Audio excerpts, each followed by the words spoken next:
Hola, ¿qué tal? Bienvenidos y bienvenidas a una emisión más de Perspectiva. Soy Jonathan Lomelí y los invito y las invito a que me acompañen en este espacio. Hoy voy a platicar con Claudia Salas, ella es diputada local por Movimiento Ciudadano, y también con Mirza Flores, diputada federal, también por Movimiento Ciudadano. Vamos a hacer un balance de los resultados electorales de este 2 de junio, tanto a nivel federal como a nivel local. Las y los invito a que me acompañen en Perspectivas. Comenzamos.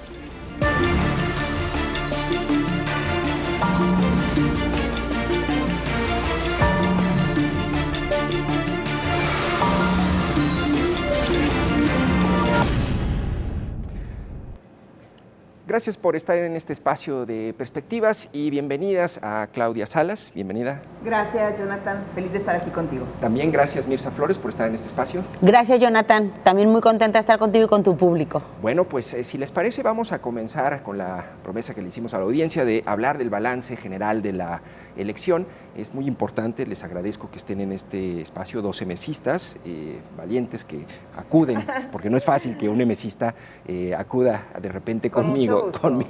Entonces les agradezco muchísimo que tengan esta apertura de dialogar sobre los resultados electorales. Y mi primera pregunta es para ti, Claudia, con respecto a el resultado a nivel local. Hago una breve reseña de lo que ocurrió como contexto para la audiencia. Ganan la gubernatura, ganan Guadalajara, ganan Zapopan, sin embargo pierden Tlaquepaque, no logran ganar Tonalá, que lo retiene Morena, pierden la mayoría en el Congreso local, ganan una sola diputación federal, cuando en la anterior elección ganaron 7 y en la anterior ganaron 17, pierden el Senado también.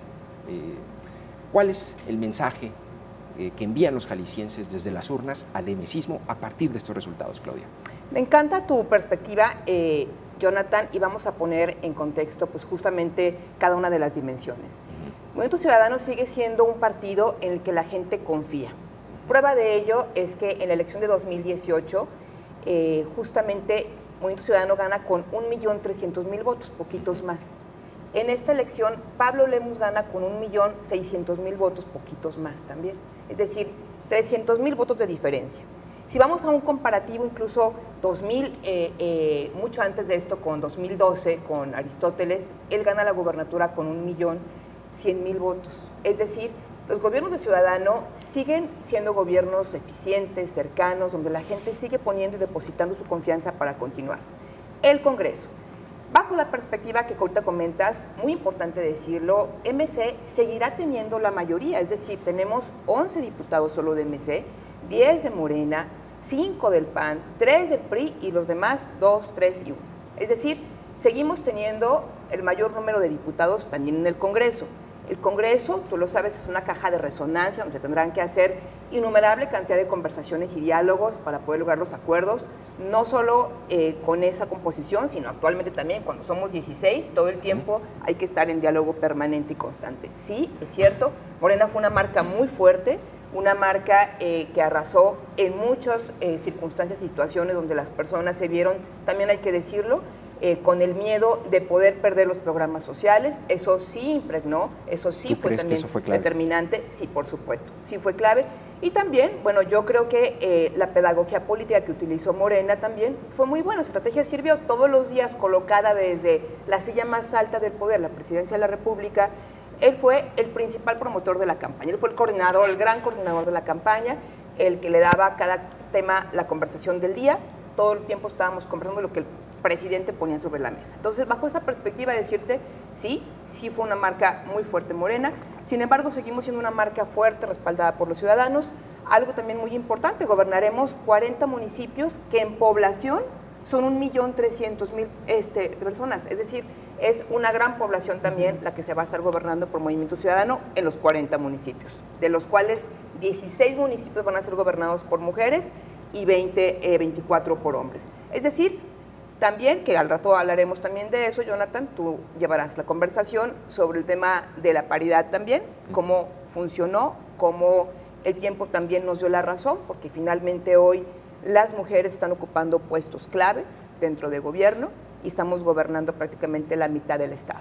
Nada más una puntualización, Claudia. Me parece que no es comparable decir que tienen 300,000 votos más con respecto a 2018 porque aumentó la lista nominal, es decir, hay más votantes y hay una mayor participación, ¿no? Es decir, me parece que yo podría leer que hay un castigo más bien, ¿no? Es decir, hay una confianza en la gubernatura, pero hay un castigo sobre todo a los diputados locales y federales. Algo parece que vieron los jaliscienses que no les gustó y por eso hay un castigo a los diputados locales y federales. ¿Coincides con esa lectura o no? Fíjate que no lo veo como castigo, Jonathan. Yo más bien creo que era la gran preocupación de las personas de dejarle todo a la marca de Morena. Fíjate, más bien mi perspectiva es la siguiente. A ver. Ante el miedo de que, por supuesto, que Claudia Sheinbaum era una figura muy fuerte, que iba a ganar la presidencia, la gente pensó que el partido que podía darle más batalla, valga la palabra, en el Congreso de la Unión, era o el PRI o el PAN, porque aparentemente eran partidos más consolidados y más fuertes. Entonces, los 20 diputados o 19 diputados que no ganaron, más bien fue por el miedo que tenía la gente a depositar en una fracción tan pequeña como MC una contención más fuerte hacia Morena. Prueba de ello, el distrito, por ejemplo, el 8 y el 10 federales, las diputadas locales ganan con 111,000 votos, 108,000 votos, o sea, una cantidad enorme, y las diputadas federales o el diputado federal que contendieron por esos dos quedan muy abajo. Claro. Y ganan diputados del PAN. ¿Qué te quiero decir con esto? Que la gente lo que eligió ahí fue un contrapeso donde ellos vieron que bajo su análisis era más conveniente votar por el PAN porque era una fuerza que podría hacerle más contención a un gobierno como Morena dentro de la Cámara. Finalmente, ¿qué pasó? Bueno, finalmente ya lo que vimos, se diluyeron los votos, fuimos al mismo mercado de votantes y hoy tenemos una mayoría absoluta en la Cámara de Diputados, que al tiempo tampoco eso fue resultado. Es decir, porque además a nivel nacional, que al rato también entraremos en ese diálogo, en esa conversación, a nivel nacional, Jonathan, algo muy importante es que estamos prácticamente a la par del PRI. Es decir, 200,000 votos nos separan del PRI, de aquella fuerzota enorme, grande, donde la gente dijo, estos sí pueden hacerle contención a Morena, pues hoy resulta que estamos casi a la par. Claro, digo, así esta puntualización del número de votos, pero un poco como para matizar, pero en general, y ya para pasar con Mirza, Claudia, entonces, ¿les va un poco mejor, les va un poco peor o salen tablas a los MCistas? Yo creo que hay lecciones que aprender, por supuesto, y la humildad siempre tiene que estar por delante. Tenemos que hacer un discurso también, por supuesto, más cercano, mucho más pedagógico con las personas, que nos entiendan que estamos también con la misma posibilidad de poder poner sobre la mesa las prioridades para ellos, que son la seguridad, la salud, la educación. Y creo que eso fue una gran apuesta de este gobierno. Sí, lo sientes como un apretón. Sí, por supuesto, claro, un análisis, claro que sí. Yo creo que jamás hay que tener una falta de humildad y en la política siempre hay cosas que podemos mejorar. Entonces, claro que creo que podemos mejorar muchas más y tener, sobre todo, una constante participación y diálogo abierto en la calle, con las personas. Gracias, Claudia Salas, diputada local por MC y que de hecho estás en la lista de plurinominales, vas a ser integrante de la legislatura federal que va a dirimir todo este debate de las reformas constitucionales, entonces tendrás un papel importante. Mirza, la misma pregunta, en este contexto, en tu opinión, ¿cuál es el mensaje que le mandan los jaliscienses a los MCistas si tu balance está más inclinado hacia positivo, negativo o tablas? Mi balance es positivo. Y hay otra parte que es la reflexión. ¿Por qué es positivo, como lo dijo Claudia Salas? Primeramente, porque ante esta ola inminente de una marca tan poderosa y tan potente como hoy lo es Morena, que los programas sociales lograron permear, que los programas sociales llegan a 33 millones de mexicanas y mexicanos en este país, que son programas sociales que, si bien es cierto, son necesarios, Morena los ha utilizado como un mecanismo de chantaje y de amenaza de si no votan por nosotros, pierden este beneficio. Entonces, ante esa ola inminente, que Movimiento Ciudadano se haya refrendado en Jalisco, significa que es, por supuesto, una respuesta de los jaliscienses a los buenos gobiernos. El miedo de Jalisco, de que entre Morena a Jalisco, el reconocer que hay cosas que sí han sucedido. A ver, en Yucatán, Mauricio Vila, sí. Un gobernador extraordinariamente calificado De los la mejores, gente de los mejores calificados del país, y gana Morena. Que en Jalisco se haya resistido, por supuesto, que significa que las personas ratifican su confianza con los buenos gobiernos. A ver, ¿cuál es el balance? A ver, el balance es de la reflexión, por supuesto. ¿Cuál es la reflexión? Sí. Por supuesto que hay una reflexión y debe de haber mucho diálogo al interior. Yo, como lo veo, porque lo viví dentro de una competencia de una campaña federal. Yo, como candidata al Senado de la República, en fórmula con Alberto Esquer, fuimos los únicos candidatos al Senado de Jalisco que recorrimos todo el estado, que hicimos una campaña de propuestas, de escuchar a las personas. Escuchamos a todos los sectores, Jonathan. Yo fui a la costa, escuché a los pescadores, a las mujeres productoras de pescado, a los madereros, agaveros, ganaderos, porcicultores y bovinos, a lecheros, escuchar sus problemáticas y vivir las problemáticas de los maiceros, cómo lo han pasado desde que eliminaron todos los programas del campo a nivel federal y cómo lo viven en el campo todos los agroproductores. Escuchamos a la gente, conocemos los problemas, conocimos a Jalisco desde lo más profundo, y aún así logró permear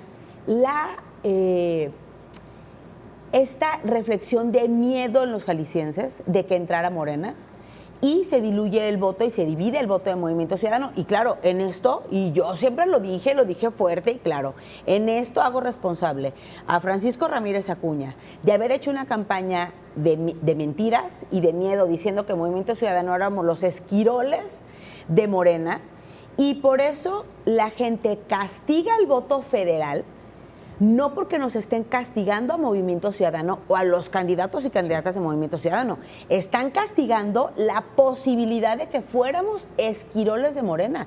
Entonces, no, el castigo no fue para Movimiento Ciudadano, el castigo fue el voto fue para proteger a Jalisco de la intromisión de Morena, y al final del día sucedió lo que yo les dije que iba a pasar.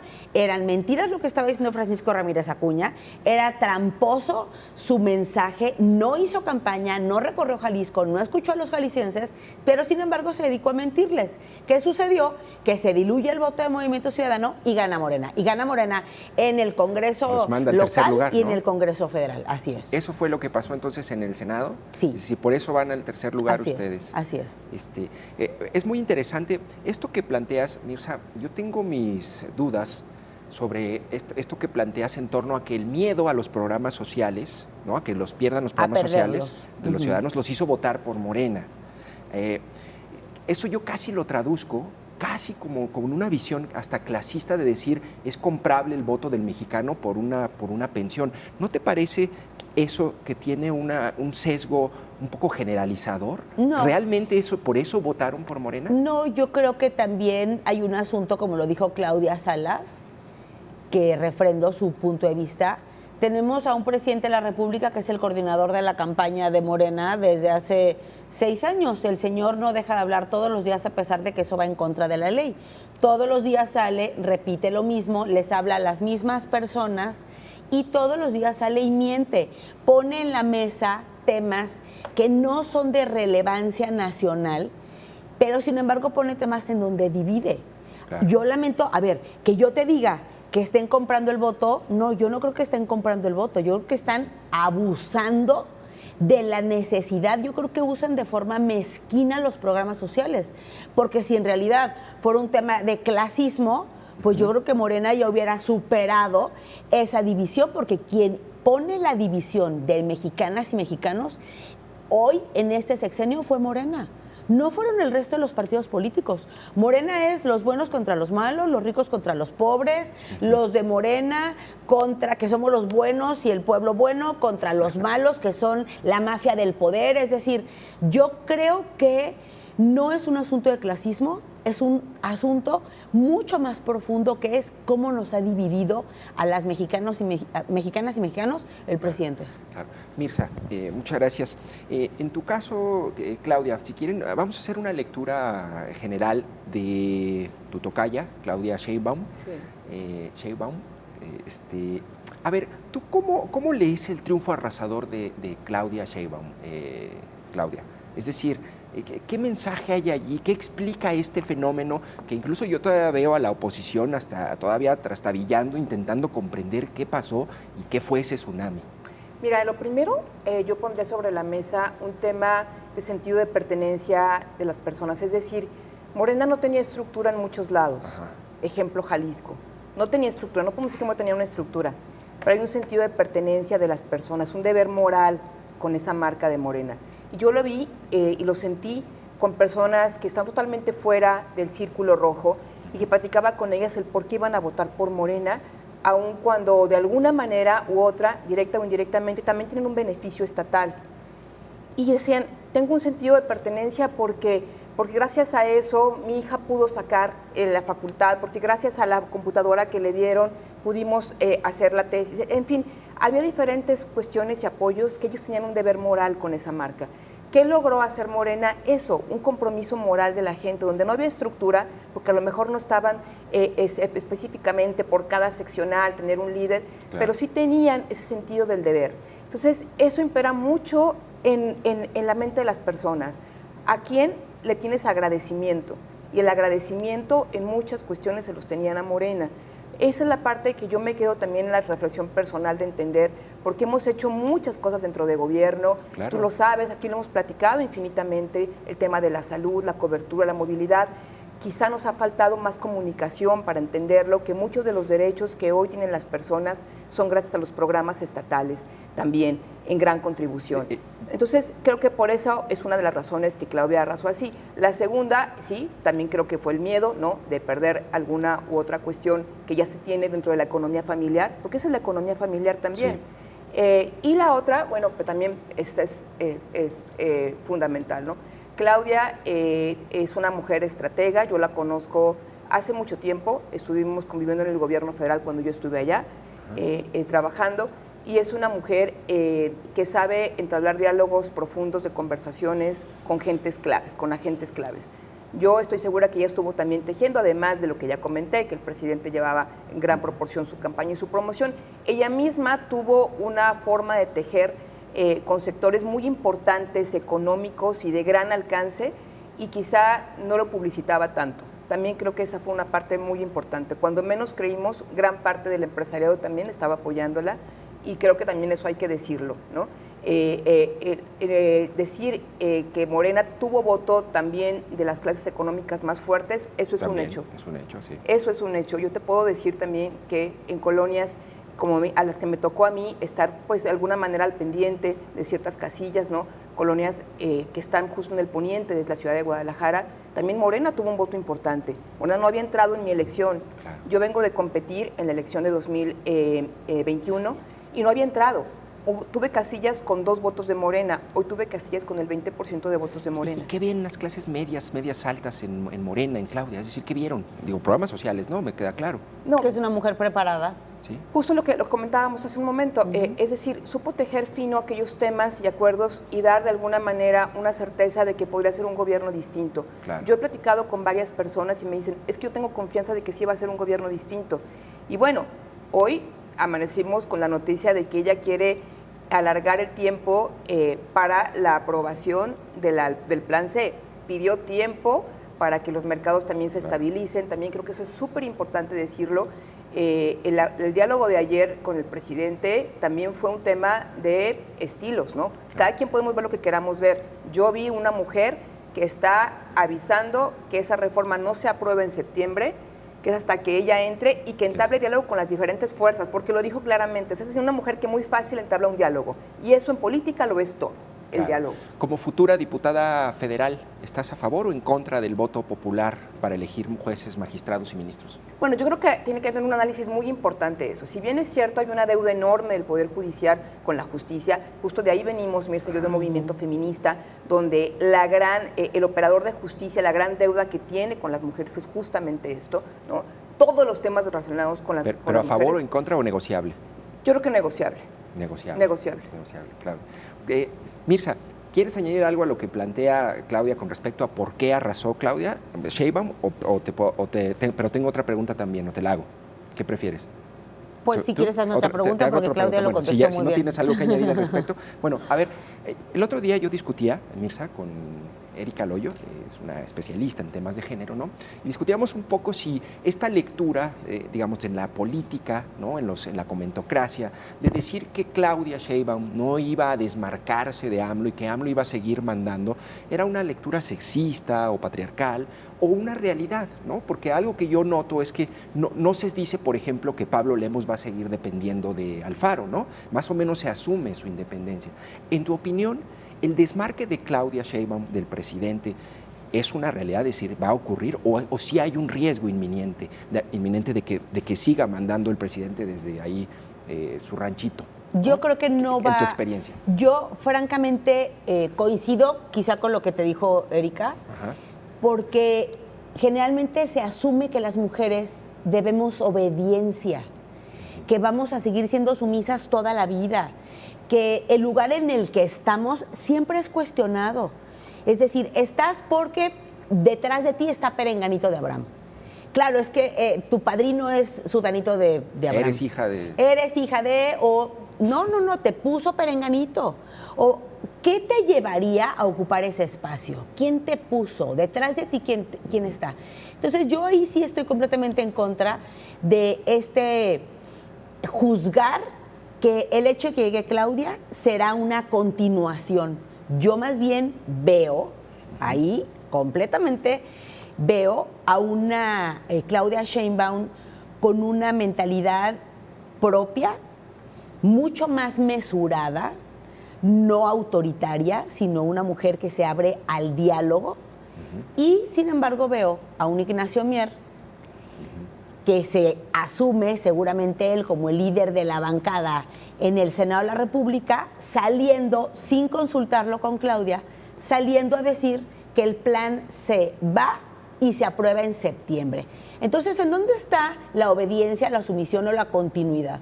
Claro. ¿Con un hombre o con una mujer? Cuando Claudia, al día de hoy, con los pocos días que tiene de ser presidenta electa, se ha desmarcado, ha mostrado una forma mucho más mesurada, no solamente de dialogar, sino de comunicar. Y ella desde el primer momento dijo que primeramente se iba a abrir el diálogo. Al día siguiente sale Ignacio Mier a hacer una rueda de prensa como diciendo, no, chiquita, aquí mandamos en las cámaras y esto es la agenda de las cámaras y en las cámaras mandamos nosotros. Vuelve a salir Claudia a decir, vámonos con mesura y con cuidado. La recibe el presidente seguramente le aprieta tantito a Claudia. Claudia sale pues un poco, sí vemos a una Claudia más alineada, pero sin perder su personalidad y su hoy poder de ser la presidenta electa. Claro. Yo ahí más bien pondría en consideración quienes están obedeciendo esta continuidad. Me gustó esta defensa de una presidenta morenista de parte de una mesista, ¿no? Está interesante el análisis, es decir, hay una lectura muy particular del comportamiento de Ignacio Mier, de AMLO y de Claudia Sheinbaum. Me queda un minuto, si me puedes hacer un comentario sobre, en tu opinión, así en términos generales, Mirza, ¿en qué falló la oposición? ¿Cuál fue su error más grave de la oposición en esta contienda? En oposición hablo también tanto el PRIAN como el emesismo a nivel federal. La comunicación. ¿Sí? Yo creo que no nos estamos comunicando correctamente con la ciudadanía o con el votante. Creo que nos hemos concentrado muchísimo en trabajar, en dar resultados, en demostrar que sabemos gobernar, pero no nos estamos comunicando correctamente con las personas, porque hemos hecho cosas que históricamente no habían sucedido. Por ejemplo, hoy Jalisco es ejemplo a nivel nacional en materia de educación, es ejemplo a nivel nacional en materia de salud, la cobertura, la ampliación de la red hospitalaria, de toda la infraestructura hospitalaria y de salud que hay en Jalisco. Es histórica, no solamente en Jalisco, sino en todo el país. La conectividad, por ejemplo, carretera y de internet de todo Jalisco, no solamente entre las comunidades de Jalisco, sino con México y el mundo. Todo el tema de movilidad, de la infraestructura, movilidad, todo lo que hemos trabajado, que en Jalisco se nota el buen gobierno, no hemos sabido comunicarlo correctamente. Pero pues ahí hay un montón de pauta oficial, 250 millones el año pasado, TikToks, Instagram, redes sociales. No hemos sabido comunicarlo correctamente. Quiere decir que no lo estamos comunicando correctamente. ¿Tú coincides sobre el principal error de la oposición? Sí, te lo comentaba hace un momento, Jonathan. Yo creo que la comunicación ha sido vital. O sea, es decir, ese sentido de pertenencia que generó Morena con los habitantes hacia su marca fue a través de la comunicación. No hay estructura, no tenían estructura en calle. Claro. Entonces, nosotros que somos un partido que hemos ido creciendo en estructura, en confianza, nos hace mucha falta que este mensaje pueda desdoblarse y llegar y ponerlo en las familias, no solo en las beneficiarias, sino en las familias en general, de saber que tu hija va segura a la escuela, a la prepa o a la facultad porque hay una línea que la puede mover, porque hoy tu niña va a poder tener la posibilidad de bajar todos los libros que sean posibles porque hay una red efectivamente digital en la que podrá estar. Entonces yo sí creo, lo dije hace un momento en el segmento pasado, que la comunicación es vital y que eso fue también una de las cuestiones que hay que mejorar. Oye, Jonathan, déjame además mencionar algo rápidamente. Perdón que te interrumpa, tenemos que ir a una breve pausa, pero regresando abrimos contigo. ¿Te parece, Mirza? Estamos con Mirza Flores, diputada federal, y con Claudia Salas, diputada local, ambas por Movimiento Ciudadano. Hacemos un balance del resultado de la jornada electoral del 2 de julio. Regresamos.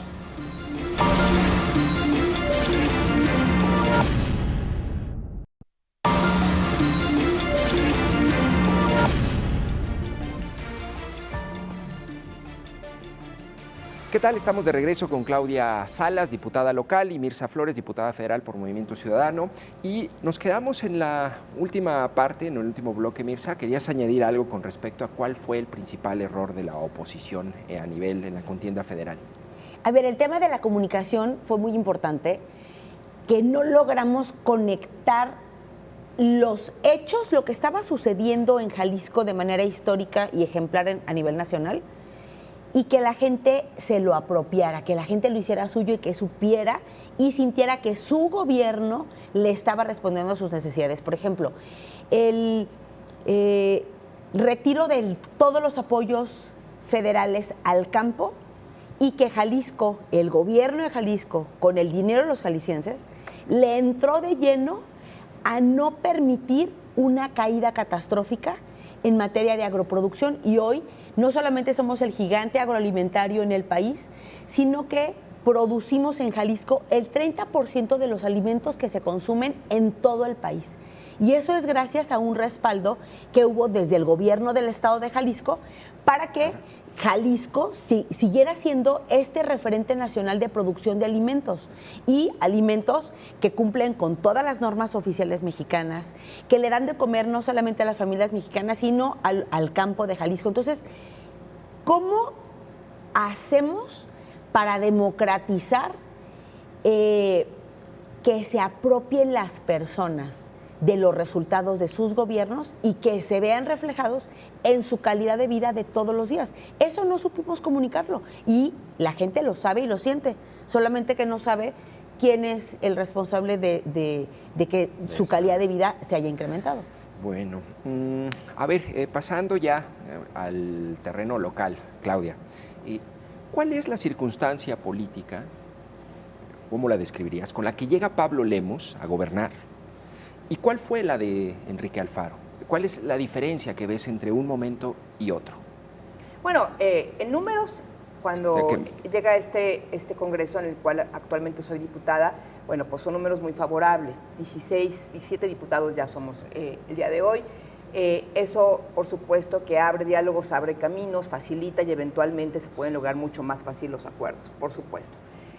Pablo llega con un Congreso, claro, más disminuido en diputados, sin embargo, con 11 diputados y diputadas que estarán seguramente ahí. Que quisiera hacer ahí un paréntesis, decías al principio, ¿no? Son mayoría, en efecto, son 11 de MC y 10 de Morena, Así es. Pero digamos, sumados a la coalición son 19 de la coalición y prácticamente los mismos. Aunque recordemos que las coaliciones son solamente para las urnas, es decir, claro. Una vez que pase el proceso electoral, una vez que efectivamente sean los resultados. Tienen que mantenerse cohesionados, ¿verdad? Y no siempre, Jalisco ha dado nota de diferenciarse. Jonathan, al contrario, más bien la coalición es únicamente para efectos electorales. Tan es así que, por ejemplo, te doy un tema. Ahorita está en peligro, por ejemplo, que pueda tener, hagamos, una diputación plurinominal, porque al perder el registro no entran tus pluris, entrarán los que fueron votados por los ciudadanos. Pero cualquier partido que pierda el registro no tiene derecho a pluris, ya sea local o nacional. Es decir, si un partido nacional también pierde, el PRD que perdió el registro, entrarán los que votaron por ellos en las urnas, pero no tiene derecho a ningún pluri. Sí. Entonces, eso es una cuestión muy importante. La coalición es únicamente para efectos del día de la jornada electoral. Pasando eso, se hacen distintos acuerdos y distintas formas de llevarse. Yo estoy segura que Pablo Lemus es un hombre pues, de mucho diálogo, ya lo anunció él mismo ayer lo entrevistaron en los medios, tú lo escuchaste, estuvieron ahí cubriendo la nota también en Canal 44 y dijo, a partir de mañana tengo reunión con todos los partidos políticos, hoy estará con el PAN, eso así lo anunció él, estaré con el PAN, con su presidente, Juan Pablo Colín y con algunas diputadas y diputados, es decir, es una persona con un diálogo profundo, que no le cuesta ningún trabajo levantar el teléfono, marcarse y quedarse de ver en un café, ¿no? Y poder empezar desde ahorita a hacer una transición. Tú dices, no está tan difícil entonces en el Congreso local. No lo veo difícil, sobre todo por este entendido de que seguimos siendo un partido que tiene más diputados y que en el camino, tú lo has visto en el Congreso como diputada, tú has visto que hemos sacado votaciones con Morena, en diversas ocasiones también nosotros como MC. Es decir, en el Congreso se ponen los temas sobre la mesa, se ponen las conversaciones y los intereses diversos y distintos. ¿Con quién se teje? Con el que puedas tener el mejor canal de diálogo y la apertura. La política es un constante diálogo y apertura. En la política nunca hay puntos finales, siempre hay puntos suspensivos. De los puntos suspensivos hay que aprender a construir. Por eso, que me preguntabas, ¿qué va a pasar? Todo está en negociación, todo absolutamente, porque ese es el arte de la política. ¿Cómo podemos procurar la trascendencia y el bien común a través de esto? Si alguna persona se ponen irreductibles, esa persona está fuera del juego político completamente. Entonces, yo estoy segura que Pablo ya trae una estrategia, dependerá mucho también de quién nombre como coordinador o coordinadora, también eso será algo clave, y las comisiones que son innegociables. La Comisión de Hacienda, por ejemplo, pues claro que tiene que tener el gobierno en turno, es tu presupuesto, es tu operación, pero para eso ocupa un tejer fino, justo para ver cómo van a quedar acomodadas también las comisiones, que es un tema de gobernabilidad en el Congreso del Estado. Claro. ¿No? Mirza, ¿te vas a incorporar al gabinete? ¿Tienes alguna propuesta o en qué estatus está eso? A ver, acabamos de terminar de contar los votos y recontar. Ni siquiera los han subido a la plataforma, ¿verdad? Exactamente. Estuvimos ahí metidos de lleno a cuidar y proteger nuestra elección, que también hay que decirlo, en el tema de Tlaquepaque, pues se va a impugnación, porque al momento de la apertura de los paquetes electorales, en muchos de los casos no estaban dentro los votos. Es decir, ¿qué sucedió con las boletas electorales? Se perdieron, se las robaron, desaparecieron. Para eso estuvo también ahí presente la Fiscalía Anticorrupción y la Fiscalía Electoral. Es decir, aún seguimos en el tema de los recuentos de los votos, de las actas y de que se nombren ya definitivamente. ¿Qué opinas de estos planteamientos de Morena de falta de transparencia, de fraude, de pérdida de cadena de custodia de los votos, de paquetes sin actas y sin el conteo? Es decir, hay una acusación allí muy puntual a la organización y al resultado. Ellos lo cuestionan. ¿Tú qué opinas? Pues que es solamente un berrinche y una forma más de convertir el voto y la decisión de la gente en un tema mediático y de nueva discusión, porque es decir, en los mismos paquetes electorales se trasladaron los paquetes para diputados locales, para alcaldes y para la gubernatura, y en donde ellos ganaron, no dicen ni pío, pero específicamente para el tema de la gubernatura, entonces hubo fraude. Perdón, para la ciudadanía que no conoce, el paquete electoral se arma con todos los votos de todas las candidaturas que se estaban votando. Entonces, no pudieron haber sacado un paquete si uno no. Entonces, es solamente mediatizar lo que ya Jalisco decidió. Y lo decidió en todos los sentidos. Hubo muchísimo voto cruzado. Jalisco se ha distinguido en el país por votar cruzado para diputados locales, para alcaldes, para diputados federales, para el Senado, para la gubernatura, para la presidencia. No tenemos ninguna uniformidad que marque una tendencia en Jalisco por el voto, porque así como ganó Pablo Lemus, se ganaron también alcaldías para diferentes partidos y diputaciones para diferentes partidos. Entonces, nada más lo único que digo es que la población no se deje engañar por berrinches y por malos perdedores, porque en el mismo paquete estaba todo. Claro. ¿No? ¿Tú crees, en tu caso, Claudia, que ha habido algún desempeño, digamos, mejorable o algo que habría que corregir de la organización del proceso electoral en materia de capacitación, en materia de comunicación del propio organismo electoral? Es decir, porque hay señalamientos también a una cierta falta de eficiencia, una saturación en el proceso que ha generado incertidumbre. ¿Tú estarías de acuerdo con eso? ¿Sabes o no? que pasaron muchos factores, Jonathan? Mira, uno de ellos, y lo sé porque de gente muy, muy cercana que ya era funcionaria de casilla, al final del día se fueron bajando, es decir, fueron diciendo, no quiero ser funcionario de casilla.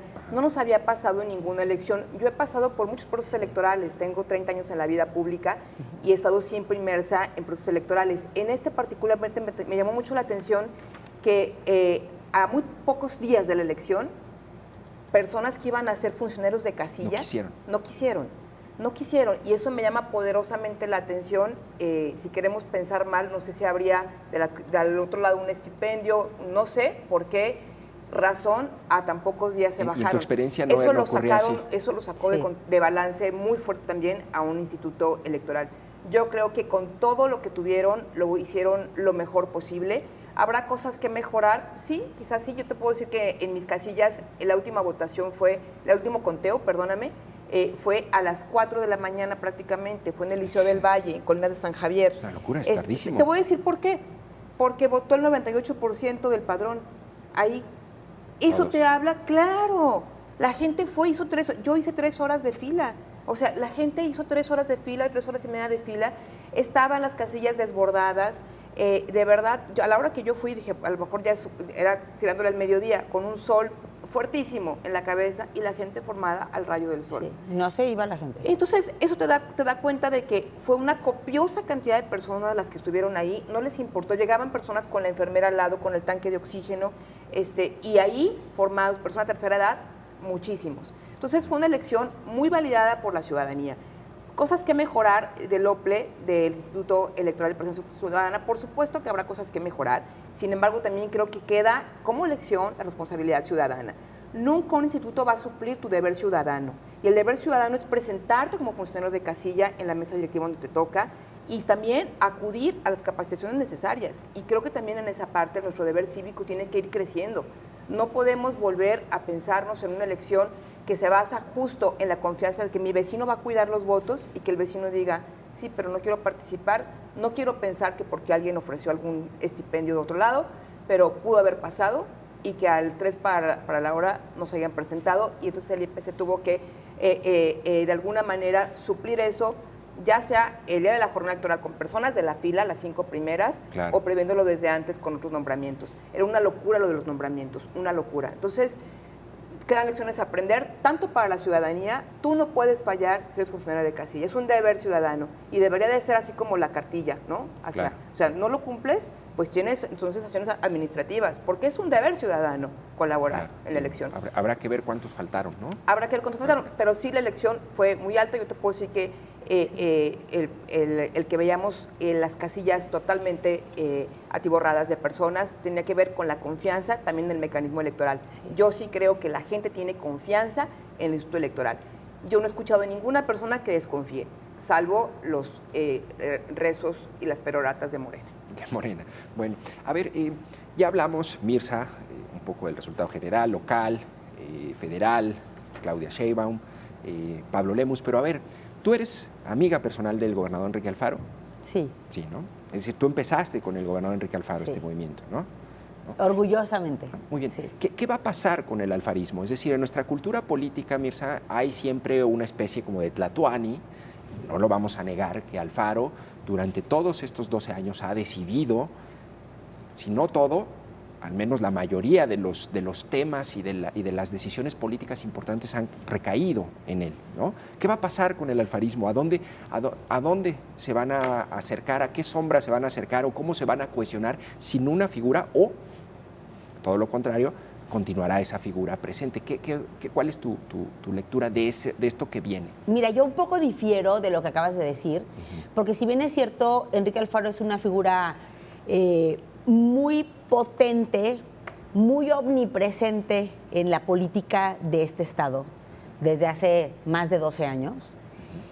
Es un político altamente profesional.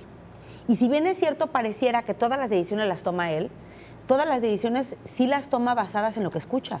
Y no solamente es que las tome él desde un escritorio. Lo que escucha de Hugo Luna. No, ¿No? Fíjate que no, Jonathan, sería muy injusto decir eso, ¿Sí? porque hay muchas mesas de trabajo temáticas. Y sería injusto demeritar el trabajo de todas estas mesas, las mesas de salud, mesa de educación, mesa de emprendimiento, mesa de desarrollo económico, porque son expertas y expertos en la materia que han participado y que de lo que sale de estas mesas son las decisiones que toma el gobernador. Entonces sería muy injusto pensar que las decisiones solamente salen de una sola cabeza cuando tuvimos una participación ciudadana en Jalisco histórica, en donde las personas expertas en cada materia pusieron su tiempo y su experiencia para que en Jalisco sucedieran cosas a diferencia de todo el país. O sea, ahí está la mano ciudadana y de gente experta. Entonces, ahí yo difiero. Es decir, sí es una imagen potente, pero sí es un hombre que supo recoger las necesidades de mano de los expertos que Jalisco necesitaba, y por eso hubo tanto trabajo hecho en Jalisco. Por otro lado, en relación al alfarismo. Como grupo político, sí. Yo creo que Alfaro nos dejó a todas y a todos una marca indeleble, que es la del trabajo, que es la de estar en la calle, que es la de responderle a la gente, que es la de cumplirle a las personas que es tu electorado, que es la de darles respuesta con acciones de gobierno, que hagas política pública, que hagas política, no solamente con la política pública, sino hacer política, el diálogo permanente, los acuerdos permanentes. Pudiera parecer que es un hombre que impone, es un hombre de mucho diálogo. Digo, pues también les dejó la marca de regañar a la prensa, que eso o no. Pues bueno, yo no tengo ese... Ha sido una muy mala relación con la prensa de Enrique Alfaro. Yo recuerdo que antes le ponían el micrófono, iban con él y lo escuchaban, y todo lo que decía sobre Aristóteles, literal, era... ¿no? Pero de pronto se rompió una relación con la prensa entre Enrique Alfaro y la prensa. ¿Qué pasó allí, Mirza? Yo la verdad no te los podría decir. O sea, contestarte sería aventurarme a decir una equivocación. ¿Pero qué ves tú? Pues yo lo que veo es como el error en la comunicación. Nos ha faltado comunicarnos mejor como grupo político. Nos ha faltado más canales de entendimiento y sobre todo con la gente. Yo ahí es en donde apuesto que debemos de tener mucho más sensibilidad de escuchar y comunicarnos con las personas, porque algo no estamos haciendo bien. Es decir, si hacemos bien la política, si damos resultados, si somos gobiernos que le dan certeza, bueno, a la inversión extranjera. Jalisco es el mayor generador de empleos del país y se lo va compitiendo con Nuevo León, según qué mes o según qué día, pero es un estado que le ha dado muchísima certeza a la inversión extranjera. Es un estado que ha crecido en temas, por ejemplo, aeroportuarios y de aduanas. Todo lo que se ha invertido para que a Jalisco le vaya bien económicamente hablando y en generación de empleos.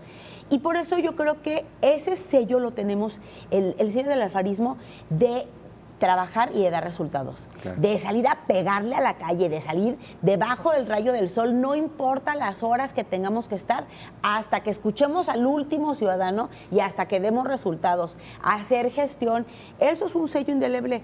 Que esté o no esté Enrique Alfaro, pues es un sello, por ejemplo, pues que yo tengo, Mirza Flores, que Claudia Salas tiene, que lo vamos a llevar siempre en nuestra forma de hacer trabajo el tiempo que estemos. Aparte, la política es transitoria, es un ratito. No es para Bueno, siempre. ya duró 12 años, ¿y cuánto? Pues mira, a ver, 12 años desde que él se elige, se lanza como gobernador, pero en Claro, Tlajomulco, que Tlajomulco. sea la sexta vez que votan por este proyecto político, también es mucho decir, es decir, ha gobernado 15 años Movimiento Ciudadano en Tlajomulco y por sexta vez ratifica a la gente el voto para este proyecto. Entonces, quiere decir que la gente sí percibe los resultados. Digo, destacas correctamente el tema económico. De hecho, hoy me gustó la columna de Diego Petersen. Él dice, está bien el tema económico, pero bueno, estaba bien con Aristóteles y estuvo bien con Emilio González y estuvo bien con Alberto Cárdenas. Es decir, es una herencia de un desempeño económico, digamos, y un cuidado a la economía en Jalisco, que no es nada más exclusivamente mérito de un gobernador, ni del que está saliendo, ni del anterior, ¿no? Entonces es una cadena. Pero bueno, hay otro tema. Pero si es podría mérito, no serlo. pero, Podría no serlo, pero claro, si es un claro. mérito porque no claro. tienes a un Claro. presidente de la República de tu lado. Sí. Sí. Es decir, él es un presidente de la República que no es del mismo grupo político, a diferencia de los otros gobernadores que tenían a su presidente, Claro. que les ayudaba en todo momento con presupuesto federal. Hoy hemos estado absolutamente castigados del presupuesto federal en infraestructura carretera, hospitalaria, educativa, en el campo. Pero el 80%, Mirza, del presupuesto de Jalisco viene de dinero federal. Es decir, ¿cómo Bueno, lo pero pueden eso es un tema muy castigar, no? distinto. Claro. Ahí es un tema muy distinto, Jonathan, son tema de participaciones. Es decir, está obligado a darlo. Es decir, las participaciones vienen etiquetadas en tres: seguridad, salud y educación.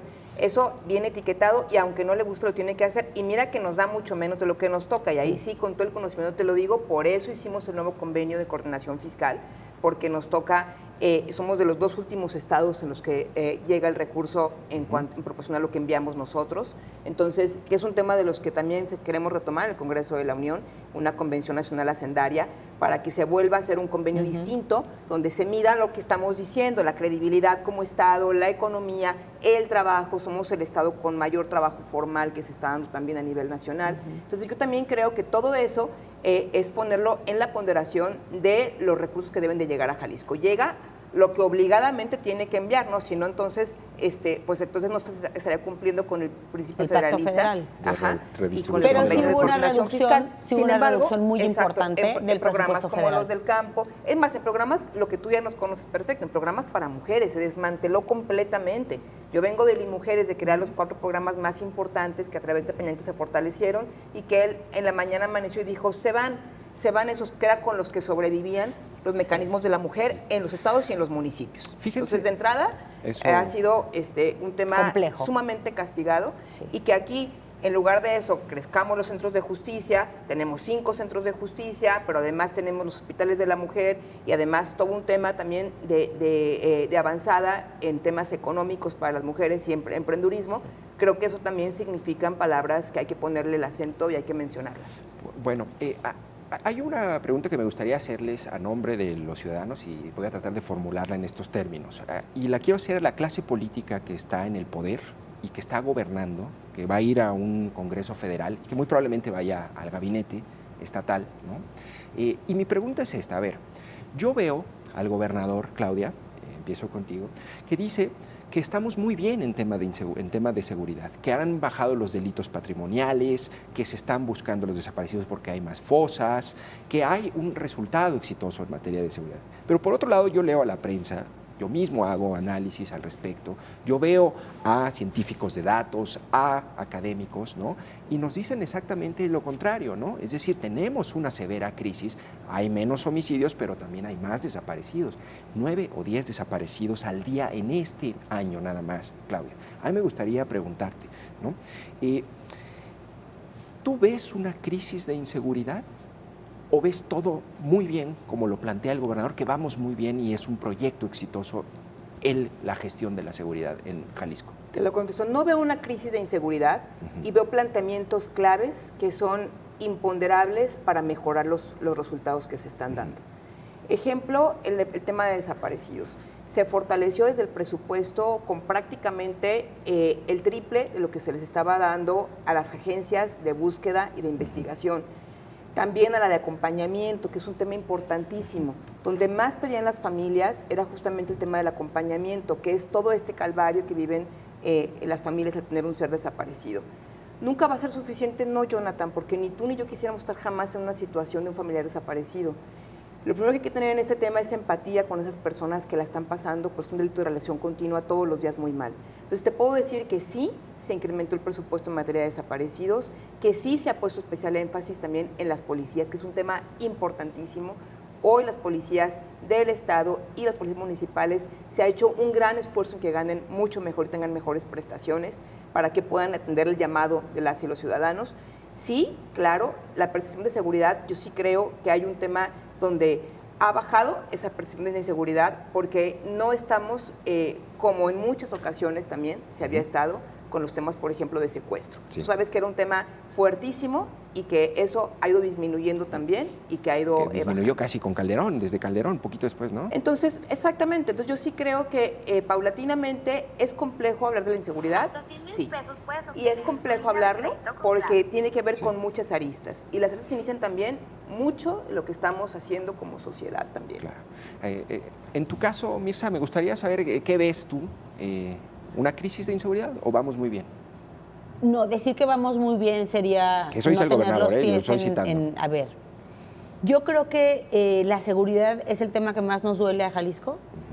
La seguridad es el tema que más le duele al país y es en donde más tenemos que tener la sensibilidad de saber qué le pasa a la ciudadanía en el día a día, cómo lo vive.